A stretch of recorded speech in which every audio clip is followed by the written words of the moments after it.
Okay. Yeah, so my last video was definitely like a crazy like rant. It was angry sounding almost. I guess I got a little carried away. What it really comes down to is like seeing like kids, like not even 16-year-olds, like 12-year-olds now, like having boyfriends and girlfriends and being like, oh, I'm in love and all that jazz like that.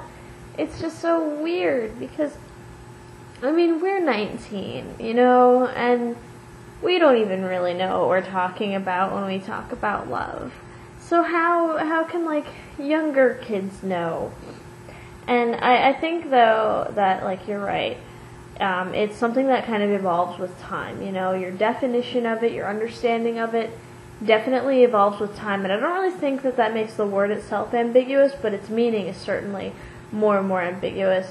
Like, because as you grow older, you're just kind of like, oh, I was so stupid before. And then, in a couple of years, you and I are going to be like, oh, we were such idiots when we were 19. Like, so how do we, like, get out of that cycle? How can we understand it if it's something that changes? Is the understanding that changes over every few years, and over every few, like, relationships? Because every time you're in a new relationship, you essentially want it to not be the way the last relationship was, because the last relationship clearly didn't work out, Like, it's one of those things.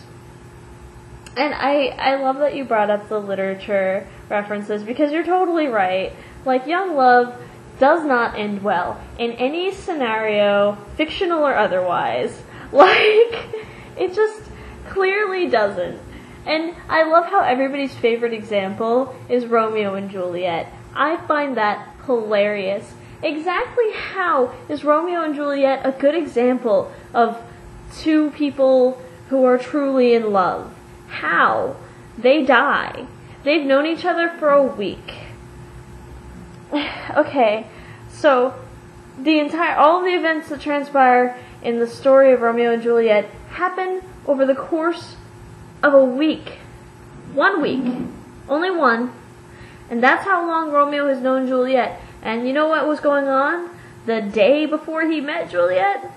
He was moping over Rosalind, some other girl who you don't even hear about ever again in the entire play. The very first, like, act almost, or the first couple of scenes are all about how Romeo is, like, just upset over this girl who is never going to be with him, and he's just so in love, and then, ooh, look, pretty. Like, that is exactly pretty much what happened. Like, oh, Rosalind, you're pretty. Like, like, I don't get how that's the epitome of what love should be. But, whatever, we're all very silly people. But, yeah, it's just interesting that we do that. We constantly use bad examples, too. We really do. But, whatever. I can't judge, I suppose. I don't know. But I actually am kind of...